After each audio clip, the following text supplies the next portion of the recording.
Good day, Futex traders, and welcome to this Futex live price action or playback session. So basically what we're going to have a look at today is it's actually a very nice, unique setup that was taught to me by, obviously, by Alex Haywood. I think when he first got to Futex Live, he actually, or when he got to Futex, he taught everyone this play. So what I'm going to do today is I'm actually going to just go through the play just basically, and then I'm going to show it to you in terms of price action, go through the ladder, show you where those key points are, more important, show you how you can make money out of it, and then obviously, use that strategy in your arsenal going forward. So basically, it's called a data outlier reversal trade, and obviously it is a pure price action play. Now, what the two examples we're going to have a look at today is, one is the EIA oil inventories data that we had two and a half weeks ago, and in essence, what the play is where.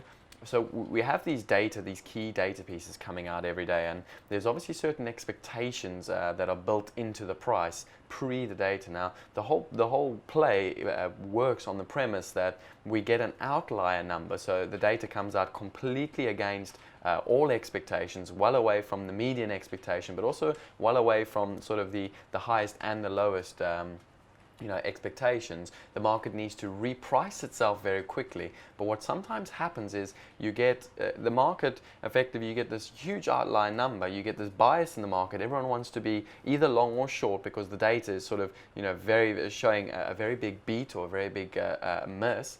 And effectively what happens is there's a natural bias or natural position in the market. And that natural bias and position is effectively where the price action comes into play and where the opportunity for us as day traders comes. Now, the first example is effectively the EIA, as I said. What was expected was a build of 2.6 million barrels. Now, very important, oil is particularly sensitive this year, and the oil inventories has been the main driver of the oil price for most of the year, obviously because fundamentally the market's been talking about all this excess supply and there's too much oil in the marketplace. So we were expecting a 2.6 million build, and we actually got a 10.2 million build. Now, just very important to understand if you're going to start trading the oil is that on Tuesday nights we tend to get the API data, which is a different sort of private institution. They're both effectively accounting various types of oil, but the API comes on a Tuesday, whereas the EIA Institute releases their oil count on the Wednesday. Now,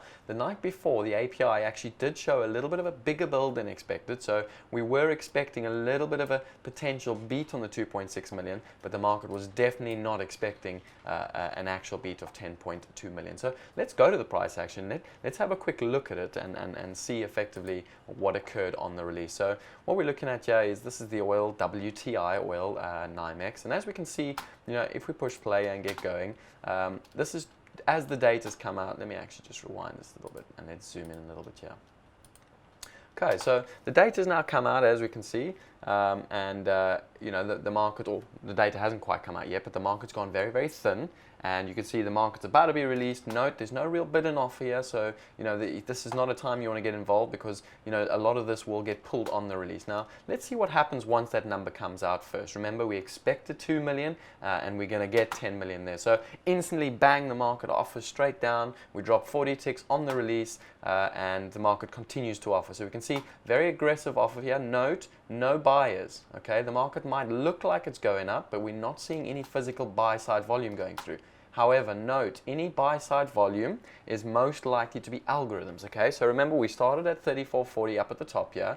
Market blipped down to 34, so we're 40 ticks lower. Now, any algorithm that's sold on that number early is looking to take profit whilst, sort of slower time frame participants start to sell the market. So you can see the market holds up here, holds up here, holds up here, sits here for a good 3 or 4 seconds. Now remember, we've gotten this huge outlier in the market, 8 million, higher than expected. Oil should drop quite, dramatically on this, and we can see eventually these algos are buying out of their positions, buying out.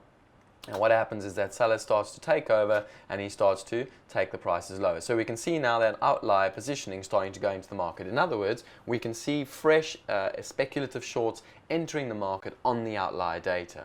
Now, bear in mind what price we stopped at. That's the most important thing to note first. We blipped down from $34 all the way down, or sorry, $34.40, all the way down to 34. We then hovered there for 10, 12, 15 seconds, just sat there, and we saw a seller initiating shorts. Okay, so the first thing to do is write down 34. $34 is effectively where the market saw speculative shorts. He then sold off 34, so we saw the seller become a little bit more direct. Obviously, he wasn't getting his fill from the algorithms buying, and he started selling to the market. So let's see what happens now. Let's just roll this on a little bit and see how the market plays out. So again, note we come back to the $34 a barrel. Note how the market's hovering here, holding, holding, holding. So we can see it just gets above 34 and instantly seller comes straight back into the market, hits it straight back down. Okay, so we know somewhere between this sort of 34 and 34.06 we can see a seller holding the market. Note, he's passive in the market. He's not aggressive. He's allowing buyers to buy it off him, and he constantly reloads the market. There's a very big difference. Okay, now he gets his fill and the buying stops, and what does he do? He goes to the market. So the buyer's become a passive buyer, or sorry, a passive seller, and he's now become a little bit more aggressive, and he's starting to sell back into the market again. Okay, so we can see a little bit more direct price action coming from the seller, but note, our key area, reference point of resistance where that seller steps in, not once, but twice, is $34 to 34.06. That is the area of interest now, and the market will continue to drift lower, and you'll see if I just fast forward this a little bit, the market will move all the way down to the low of the day. So as we can see now, remember we started 34.40, bang, so a blip down to 34 figure, market then sort of sat around, we saw a seller being a little bit passive, eventually, there was no more buying, and bang, the seller became more aggressive and went straight to the market. Okay, so if I go and get a chart now, I'm going to fast forward this a little bit, but what I want to do first is I want to show you what the chart looks like now. Now, what you can see is this is where we started up at the top here. The market then sort of sold off over a 4-minute period, made a new low, and then bounced. So let's go into that low and let's see what happens when this market actually gets to the low. So I'm just going to fast forward this a little bit and hopefully see how this plays out. Okay, so note, it took us a good almost 4 or 5 minutes to get back into that low after a very big data piece. So again, put things into perspective. We started the oil 34.40, we're now trading 33.60. So we're a good 80 ticks lower on a very big outlier number. Okay, so right now the market's pricing in this outlier, and we know that we've got good resistance, a good seller who stepped in at $34 a barrel. So again, we come down to the low, and let's see how this seller plays out when he has a flush into this low. So now note the price action, guys. The important thing is, how does this seller respond? Is he gonna go into the market and sell into these 55s? Is he still very aggressive? Does he still feel there's a lot of value in selling into these lows? Or is he gonna ease off the sell side button, allow some profit taking from the algorithms who front run him, and then obviously take the market back up a bit? So let's just have a look quickly. We're gonna fast forward this a little bit further on and get back to that point of interest again. So we've now made our double bottom in the oil. As you can see, if we get that chart back up. So we've come down, we've made the low, we've bounced. We come down a second time and the market starts to grind higher a little bit. So let us get back up to that 34 point. Now, in fact, let's go back one step before we get back to the price action. The important thing to understand about this trade, guys, and this is where the key is that first pullback point, in other words, that point where that seller stepped in to hold the market and take the market aggressively back lower, that is our key juncture point in the market. That is the key sort of almost pivot point where we should not get above that. Why? Because, well, if there's a natural bias in the market, in this case, a short side bias in oil, if there is that natural bias, the minute that gets taken out, you've got positions, speculative short-term positions, that are going to start going offsides or underwater. As a result, remember, speculative positions or day traders, we tend to manage risk. So we tend to sort of have much tighter stops. And the minute it starts to take out our stops, that's when we get the aggressive unwind. So let's get back to this. Let's have a look how we trade first time back at that $34 a barrel. Note, we've come back now. I'm just going to go a little bit back forward. Okay, so let's see how we trade out now. So we're coming back up to that $34 a barrel. Bear in mind, obviously, that is our key resistance. So let's see how the market responds when it gets to that $34 a barrel this time. Okay, so watch the price action. Note we just blipped from sort of 97s up to 04, so we can see it becoming a little bit more aggressive. But bear in mind, we spoke and we said our key level was this double O's to 06s. That was the same resistance point we spoke about when the short got initiated. So let's see how the market responds around here. Note, first time we go up to 7s, 8s, 9s. 9s trade, and bang, straight away someone hits into the 876. Okay, so we can see that seller's still there, someone's still holding, but note now, what's happening on the bid here? Note the bid, how it gets reloaded. So the market goes, someone is selling, we can see the sell side, someone's selling into the 4s, 4s get reloaded, so we can see someone now is selling, but equally, we've got someone who's buying. Okay, and he's very aggressively buying. What I mean by aggressive, in other words, he's not allowing the market to come all the way back. He's actually buying at relatively high prices. So bang, we can see 5s load, and the buyer starts to become a little bit more intent, lifts the 6s. Okay, so again, we can still see this two-way trade. Note, we said our key area now will be these 08s. So double O's to 08s, that's the resistance point. We take out those 08s now. Let's see how the seller responds, or the shorts respond, and versus how the buyer responds. Okay, so bang, we come down to the 01s. Market goes bid again, 5-6 trade. And the market's still sitting with two-way trade, two-way trade, two-way trade. Now, the difficulty is, this is the area, as you can see at this trade, the trader is executing this. He's actually now gone long, so he's noticed that we're back at this key point, and he can feel the buy side pressure coming into the market. Now, the reward in this trade is that, one, you've got to identify where that area is, but two, you're going to have to be aggressive, guys. Note, had you bought 02s or 1s or double O's, you wouldn't have got filled. So we can see this buyer, he's aggressive. He realizes obviously that there's momentum and there's stops about to come. So he enters aggressively, and he can therefore use a tight stop, and he should get paid quite nicely once the stops go off. So now we're back above the 08s. Let's see how the market responds and trades through here. So 08s lifts. Note 08s is where we first bang down into 7s again, and 6s and 5s. So we can see now, slowly but surely, the market's starting to grind to higher and higher and higher prices. Okay, so still no stops yet. We still haven't seen these shorts give up on their shorts. They're still stuck in this bias that 10 million barrels versus the expected to. Bang. Okay, so we're starting to see a little bit more stops go through. We're starting to see these sellers become a little bit more intent on getting out, and we're actually seeing the price action become a little bit more blippy or aggressive to the upside. In other words, people are no longer worried about what price they get out. They're merely just hitting the market to get out because they no longer want those trades. And you're going to see a lot of this now as we go forward, as more and more of these shorts that are stuck in their short side buys actually stop out of those trades. So there now, if we just keep paying this through, you'll see now slowly but surely this market's going to start to pick up speed to the upside, and we're going to start to see just a little bit more aggressive upside over the next couple of minutes. And again, note the blip, guys. That blip is not someone buying one price at a time. He's buying 200-300 contracts to get out. He's stopping out at the market. Okay, so we're now trading 30s. Remember, our key price was 06s. We got above there, we moved to 12s, we came back to the 8s. We then went up to 15s, we came back to 10s, and now we're starting to just see this very aggressive bid up the page.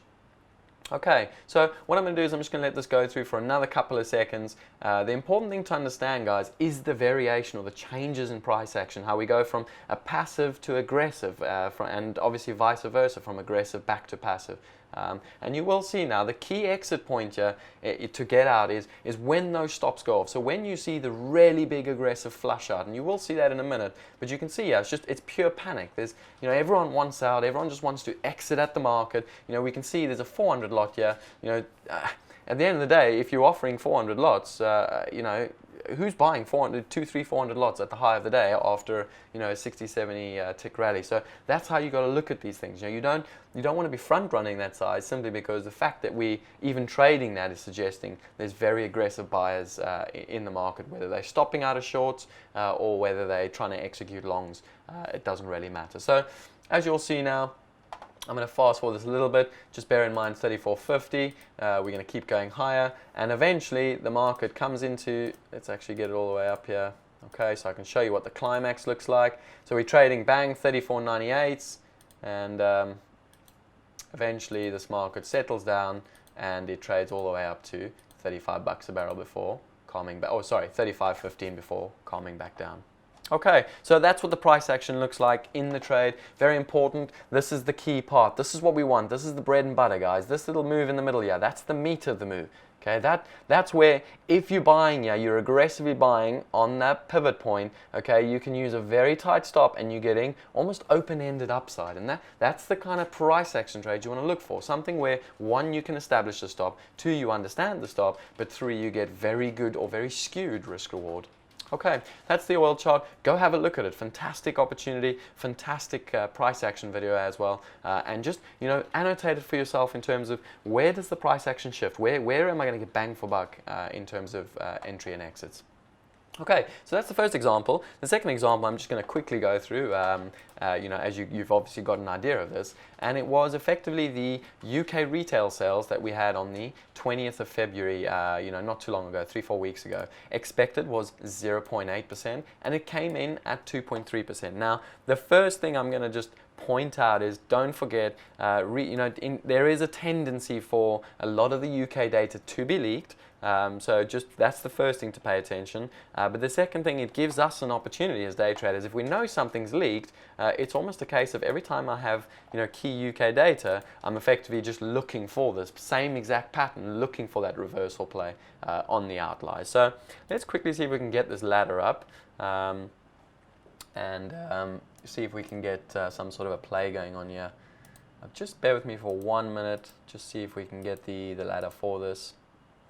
Okay, I don't think we're going to be able to get that ladder today. However, go look at the price action there. Go look at the 1 minute chart. Obviously, if you've got a recording of that, go watch it back. It's the exact same idea, guys. You want to make sure, where does that support resistance come in? Where's that area where the fresh sort of speculative traders get in on the bias. Note, it's the bias that gives us the opportunity as a result of the outliers. So identify that point. Once it gets back above that point, look to go with the flow, look for the stop outs of those bias trades, and make sure whenever you see these guys, they come out once or twice a month across a lot of the data pieces. So just make sure you are paying attention to this setup. It's particularly good. Now, just a few considerations before we finish off. What is an outlier? Okay, that's the important thing to understand. What is an outlier data piece? Now, if you want to get good at this, the first thing you have to interpret is, what is an important data piece? Okay, some data is more important at times, and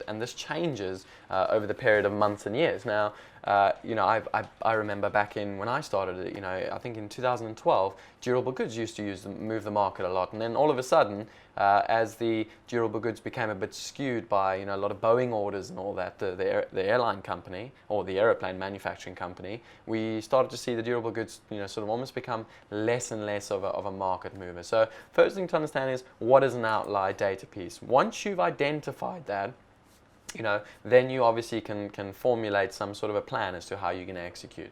What I would say is, make sure you know the range of expectations, okay? The median, obviously anywhere close to the median within one standard deviation is not really an outlier. What you ideally want is a number that comes in maybe 2 standard deviations from the median, or you want it to come outside the range of expectations of economists, okay? Every data piece will have a range of expectations. So, in the case of, for instance, this retail sales, if the lowest range expectation was 0 and the highest was 1.5%, 2.3% would be an outlier.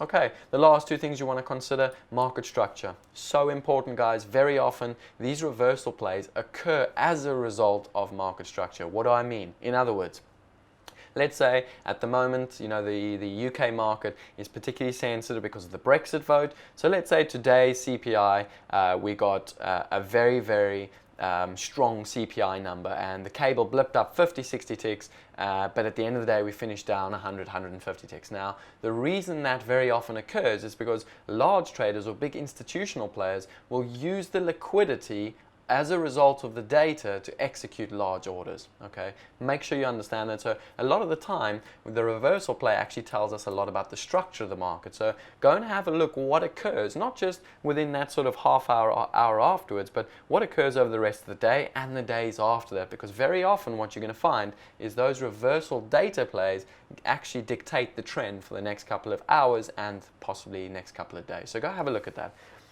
All right, other than that, obviously, you need to know what the main key pivot points is. We've already spoken about that. So That's a wrap up for today. If you have got any questions, feel free to tweet me. Obviously, I know Milto's course is dealing a lot with this price action stuff, and that is what price action is, guys. It's identifying, where is the easiest price response going to come as a result of certain things happening and certain pivot points being taken out. Otherwise, if you have any questions, tweet me up. For the rest of the day, good luck. Good luck with the price action. Keep recording your ladders. Keep trying to identify where an edge exists. And we'll catch up again soon.